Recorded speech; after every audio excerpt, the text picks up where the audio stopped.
You're not repeating it enough. You get what I'm saying? Look. Listen. You aren't saying what needs to be said enough. You're not repeating the positive words to yourself. People want to be offered value. People are not going to interact with you, or they're not going to stick around unless you have something to offer. So here's what I have to offer right here, right now, as I document my journey that I think will be beneficial to anybody that's in a similar situation as me. Here's what I have to offer. Your ego is telling you you're doing enough. Your soul, your authentic self is telling you you're not doing nearly enough that you need to do. You're not doing as much as you could do. See, have you ever thought that you're probably not repeating those words of affirmation enough? Here's my little rule of thumb that I'm using now. If I don't smile randomly through the day because I just think about how obnoxiously it must sound to be bouncing off my mind, how many times I say I love myself every single time I see a mirror, how many times I say, all right, this is gonna work out, how many coincidences start to show up. What is the plural form of coincidence? Coincidences? Whatever. However many of those kind of coincidental things pop up in my life, that when those things come up and I'm just like, wow, this is crazy. It's not a coincidence. What it is you're starting to actually form your reality.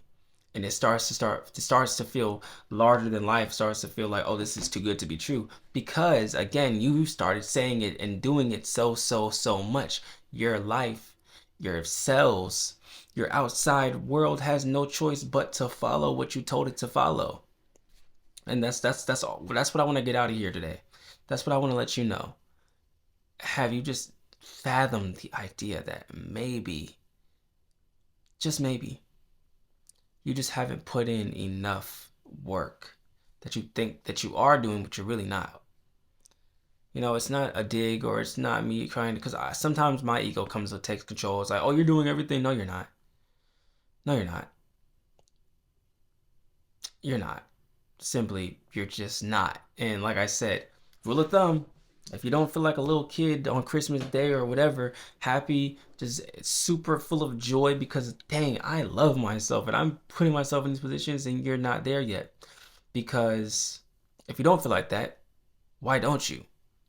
And if there's some kind of block, you gotta deal with that first. And I realize that some people are so uncomfortable with being seen, and I always think like, why? That could be a reason that's holding you back. You never thought about that? Like journal that down. Like what made me afraid to be seen? Why do I think that, being seen is bad? Why do I think that having something to offer to people is a bad thing? Why do I want to play myself small? Why do I criticize people that look like they are larger than life because they simply believe in themselves? What's triggering me about that? Start digging and you'll find the answer. Once you find the answer, you reverse engineer it to work in your favor. See, I'm not threatened by people that are successful. Now, I will be transparent and say there was a time where I was jealous of people that were doing things and had this level of success that I felt like I couldn't reach. You know, people that quote unquote flex, or people that are like, oh, I did this and this and this.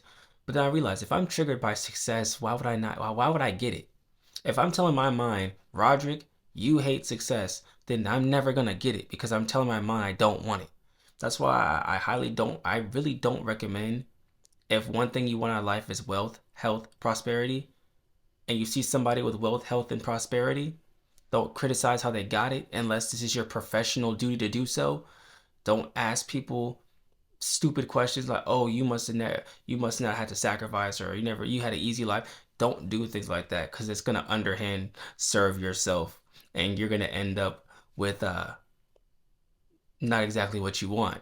Because again, your mind is a servant, not a master. It's going to do what you tell it to do. So if every single time you see somebody that's successful, you go, "Oh, they got that because," or, "Oh, they only got this because," oh, well, then you can count on yourself never getting that because your mind is telling you, well, just the other day you just chastised somebody for something, so why would I give it to you? Why would I put that in your vision? You don't want that, and hence why you can't get out of this cycle. It's self-proclaimed. You're doing a self-fulfilling prophecy and you're writing the script in real time. Stop, put the pencil down, put the pen down, and then pick up a different one. Throw away, just burn the old journal, just burn that, and get a new piece of paper and write a new script. I'm begging you, just at this point, write a new script. Start with the words, I love myself. Then start with the words, everything that's for me will come to me. Then start with the words, people that have things that I want are not the enemy. Then under that, you're going to put, I'm happy for those that have reached success. You know what that does? That puts it out into the world that you are not a hater. Because guess what the universe doesn't like? The universe does not like haters. If you believe in God, God does not like haters. If you believe in any galactic being, otherworldly kind of figure, hate is like a universal no-no. So why do you think hating is going to get you abundance? Hating is coming from a scarcity mindset. If you're abundant, you don't have time to hate anything. I just said a lot, but yeah, you get the picture.